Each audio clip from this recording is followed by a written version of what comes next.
Test 1. You will hear a number of different recordings, and you will have to answer questions on what you hear. There will be time for you to read the instructions and questions, and you will have a chance to check your work. All the recordings will be played once only. The test is in 4 sections. At the end of the test, you will be given 10 minutes to transfer your answers to an answer sheet. Now turn to Section 1. Section 1. You will hear a conversation between a clerk at the inquiries desk of a transport company and a man who is asking for travel information. First, you have some time to look at questions 1 to 5.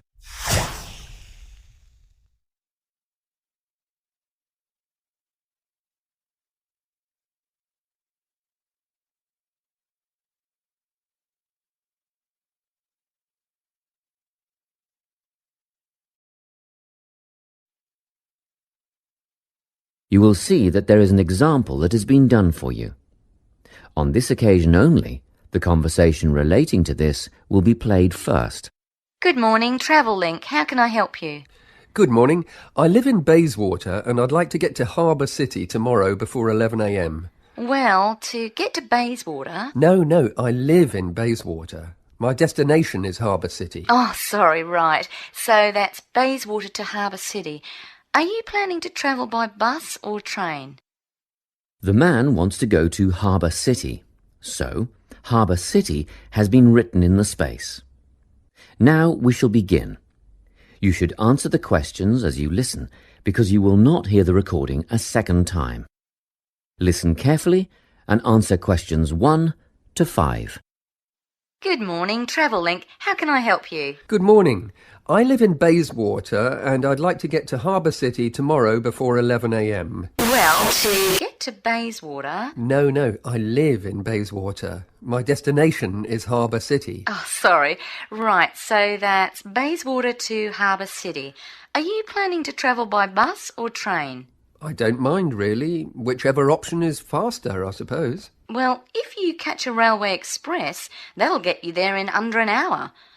Let's see. Yes, if you can make the 9:30 a.m. express, I'd recommend you do that. Great. Which station does that leave from? Helendale is the nearest train station to you. Did you say Helensvale? No, Helendale. That's Helendale. What's the best way to get to the Helendale station then? Well, hang on a minute while I look into that. Now, it seems to me that you have 2 options. Option 1 would be to take the 7:06 bus from the Bayswater Shopping Centre to Central Street. When you get there, you transfer to another bus which will take you to the station. Or the second option, if you don't mind walking a couple of kilometres, is to go directly to Central Street and get straight on the bus going to the train station. OK, which bus is that? The 792 will take you to the station. I guess the walk will be good for me, so that might be the better option. What time do I catch the 792? There are 2 buses that should get you to the station on time, one just before 9 o'clock and one just after. But look, at that time of the morning it might be better to take the earlier one, just in case there's a traffic jam. Or something. The 8:55 is probably safer than the 9:05. Yeah, I don't want to miss the train, so I'll be sure to get on the 5 to 9 bus. Before you hear the rest of the conversation, you have some time to look at questions 6 to 10.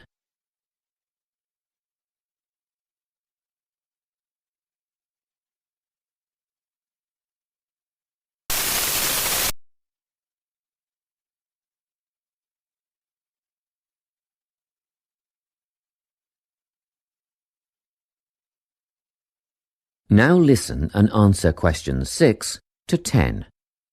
By the way, how much will I have to pay in fares? Well, you can get a ticket on the bus for $1.80 cash, and you'll need $10 each way for the train. Wait, do you have a Travel Link card? No, but I can get one before tomorrow. OK, well that'll make it considerably cheaper then. The bus will cost $1.50 each way, and the train to Harbour City will... still costs $10 because you'll be travelling during peak hours in the morning, so no savings there, I'm afraid. However, if you could come back at an off-peak time... What does that mean? Well, if you could start your return journey before 5 p.m. or later than 7:30 in the evening... Actually, I wasn't planning on coming back till at least 8 o'clock anyway. Well, in that case, you can make quite a saving if you use your TravelLink card. You did say you were planning to purchase one, didn't you? Yes, I'll pick one up later today. Good. That would mean your return train journey would only cost you $7.15 with your card. Thank you. Is there anything else I can help you with? Actually, there is. Do you know if I can use the TravelLink card on ferries? If you're thinking of the Harbour City ferries that go back and forth between the North and South Bank, those are the commuter ferries, then yes. A one-way trip costs $4.50, but with your card you'd make a 20% saving and only pay $3.55. So $3.55 for the commuter ferry. What about the tour boats? You mean the tourist ferries that go upriver on sightseeing tours? No, they only take cash or credit card. They're not part of the TravelLink company. Oh, I see. I don't suppose you know the cost of a tour? In actual fact, I do, because I took a friend on the trip upriver just last week. We decided on the afternoon tour, and that was $35 each. But I understand that you can do the whole day for $65. Thank you. You've been a great help. My pleasure. Enjoy your day out. That is the end of section 1. You now have half a minute to check your answers.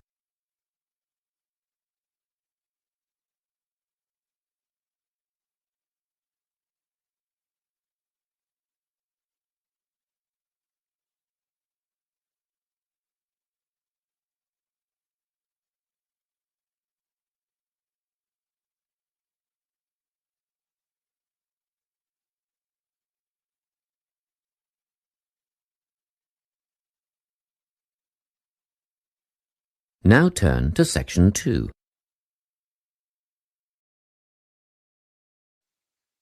Section 2. You will hear a guidance counsellor talking to a group of students. First, you have some time to look at questions 11 to 14.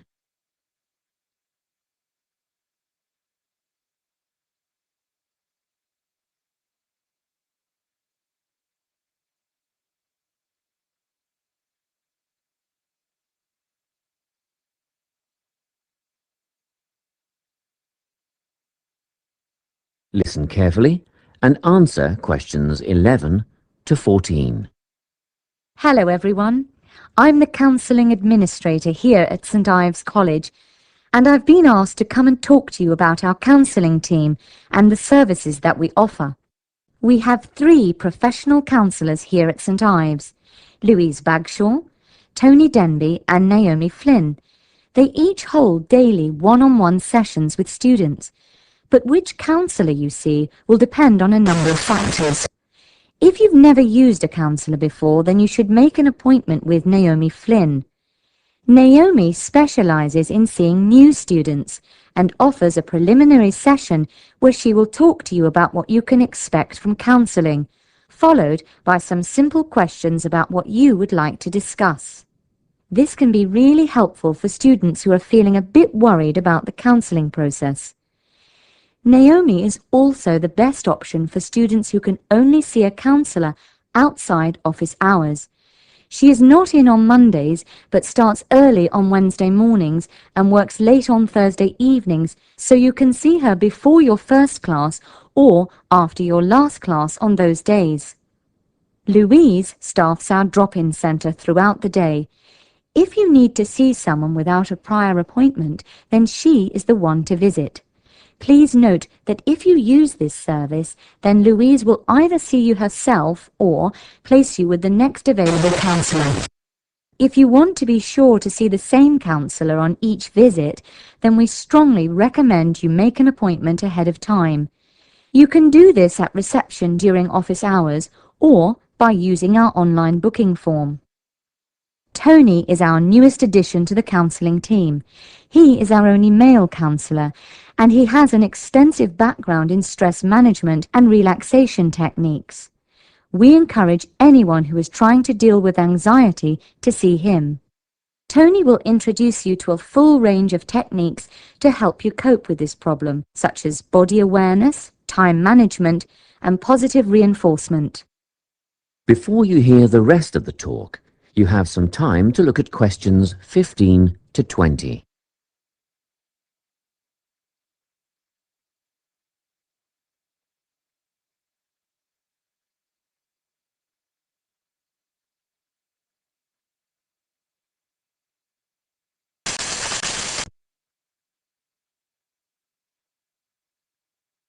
Now listen and answer questions 15 to 20.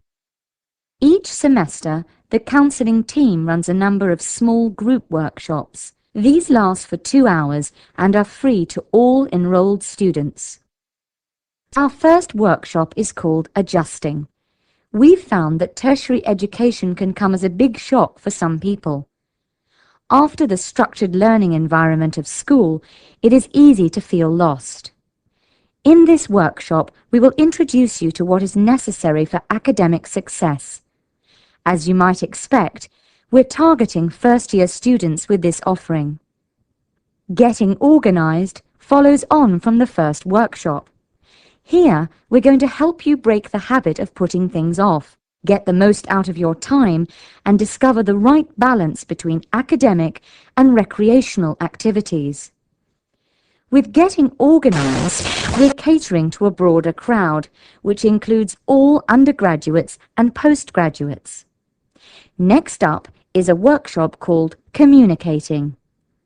The way people interact here may be quite different to what you're used to, especially if you've come from abroad.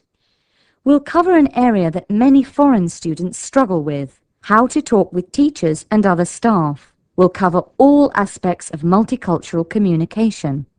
International students tend to get a lot out of this class, so we particularly encourage you to come along. But I must say that sometimes students from a local background find it helpful too, so everyone is welcome. The anxiety workshop is held later on in the year and deals with something you will all be familiar with: the nerves and anxiety that come when exams are approaching. Many students go through their entire academic careers suffering like this, but you don't have to. Come to this workshop and we'll teach you all about relaxation and how to breathe properly, as well as meditation and other strategies to remain calm. We've tailored this workshop to anyone who is going to sit exams. Finally, we have the motivation workshop. The big topic here is how to stay on target and motivated during long-term research projects. This workshop is strictly for research students, as less advanced students already have several workshops catering to their needs. Well, that's it. Thanks for your time. If you have any questions or want more information about our services, do come and see us at the counselling service. That is the end of section 2. You now have half a minute to check your answers.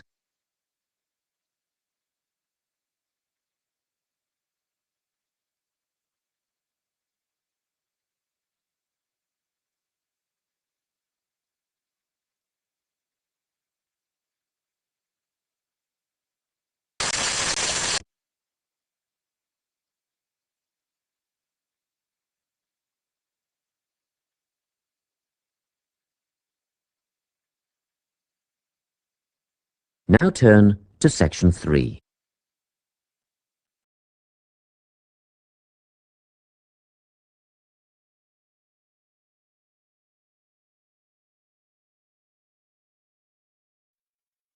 Section 3. You will hear a conversation between a tutor and 2 students who are preparing for an English literature test. First, you have some time to look at questions 21 to 24.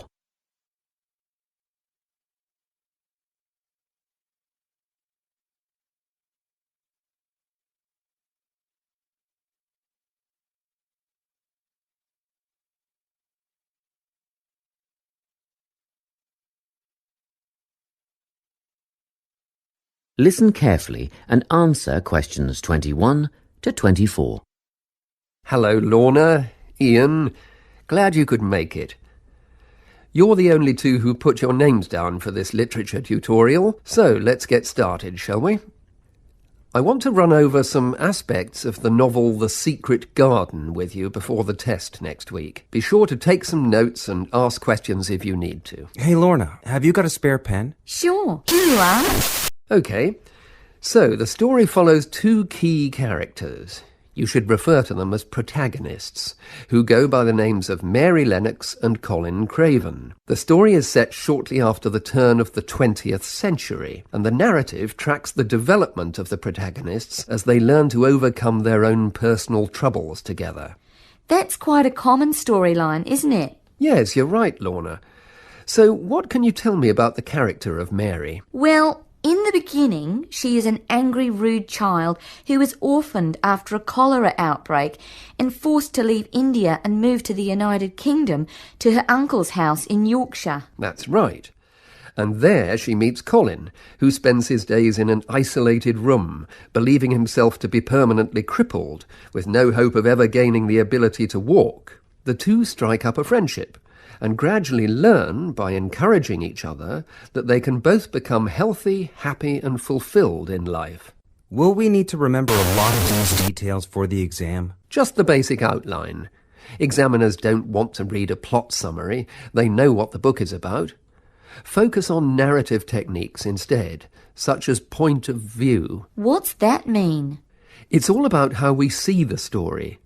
This story, for example, is written from the perspective of what is called an omniscient narrator. Omniscient means all-knowing. So, as readers, we get to see how all the characters feel about things, what they like and don't like, and what their motivations are in the story.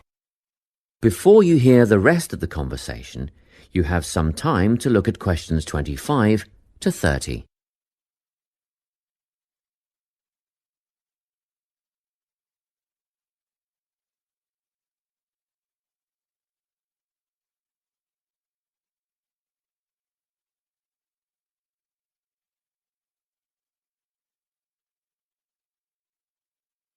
Now listen and answer questions 25 to 30.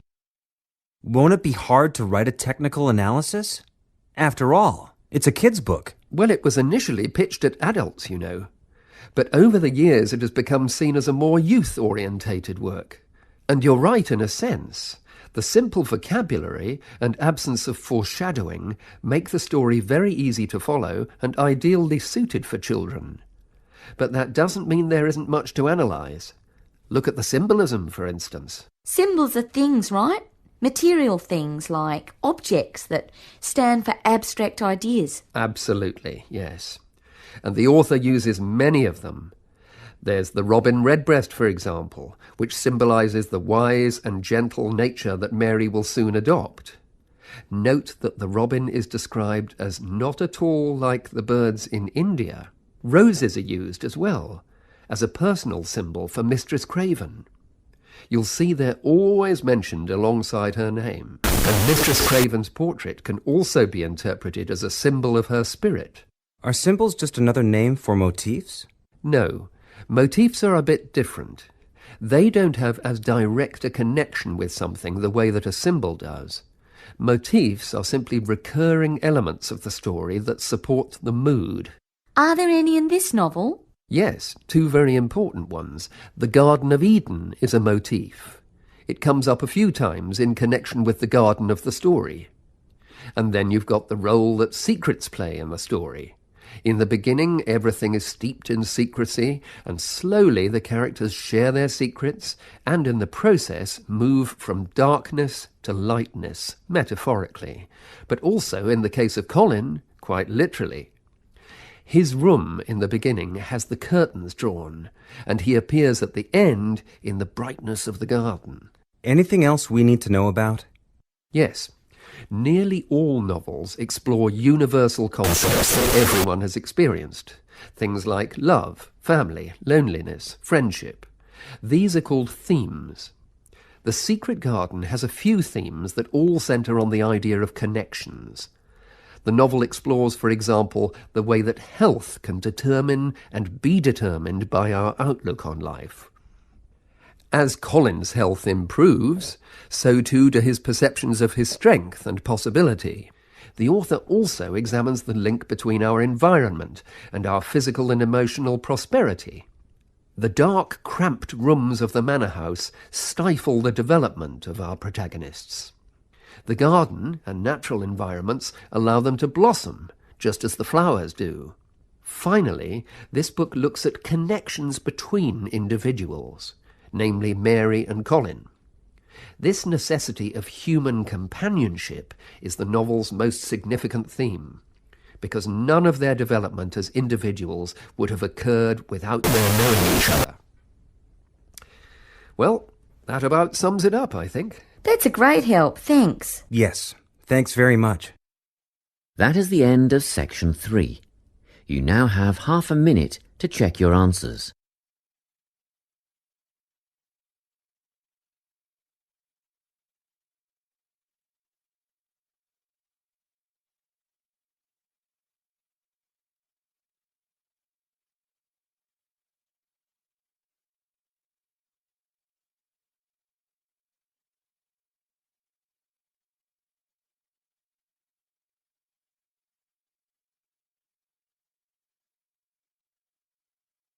Now turn to section 4.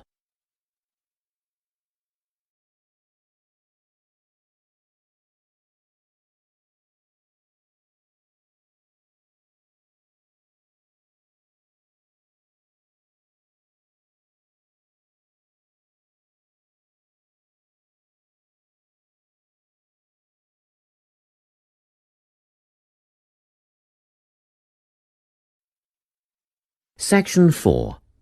You will hear a talk on the topic of time perspectives. First, you have some time to look at questions 31 to 40.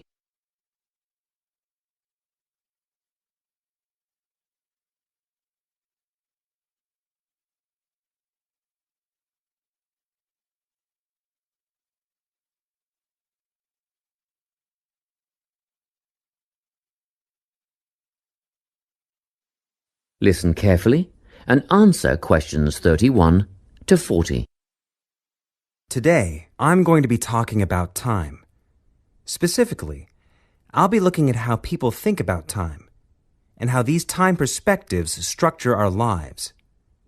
According to social psychologists, there are 6 ways of thinking about time, which are called personal time zones. The first 2 are based in the past.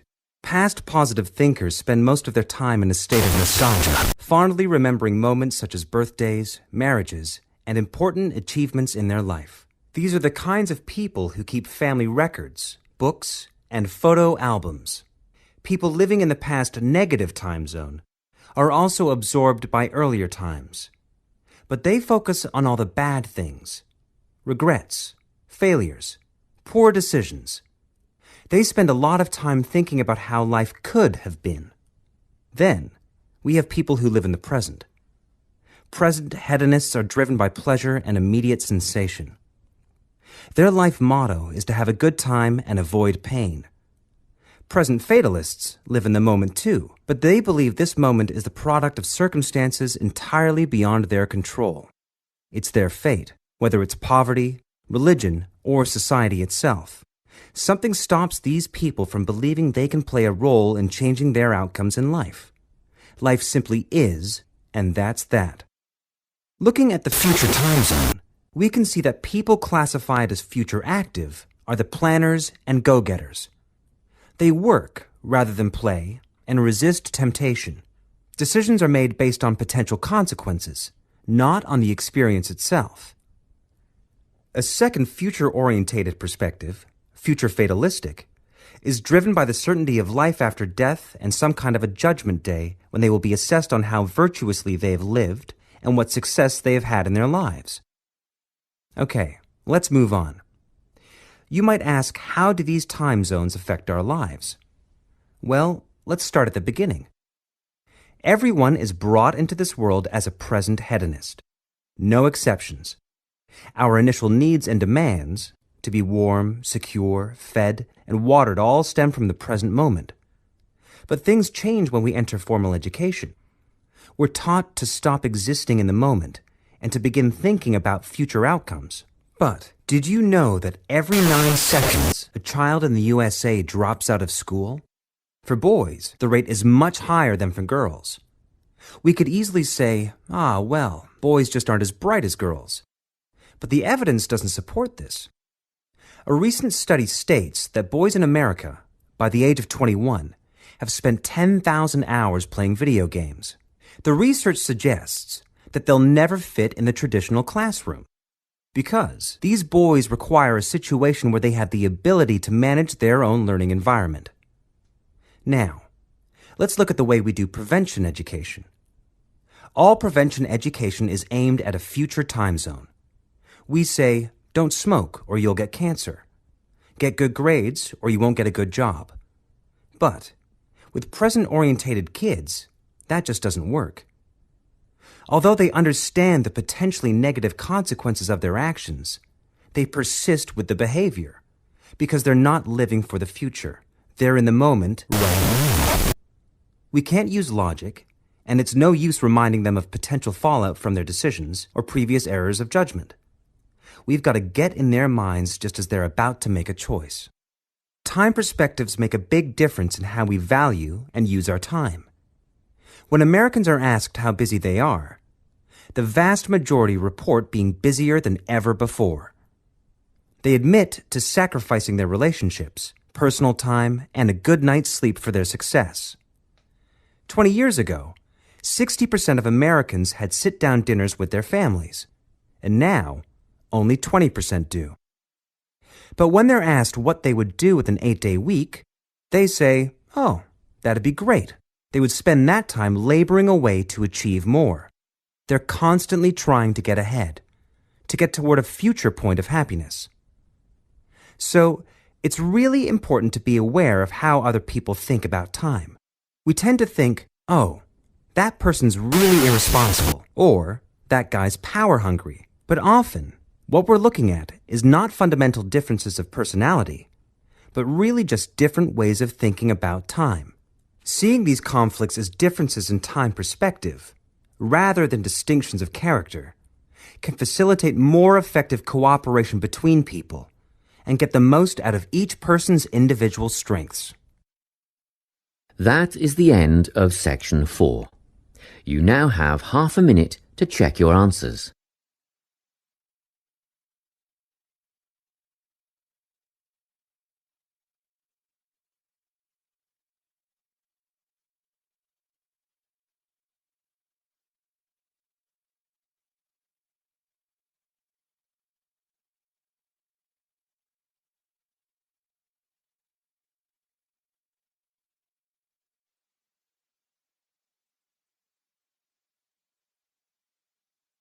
That is the end of the listening test. You now have 10 minutes to transfer your answers to the listening answer sheet.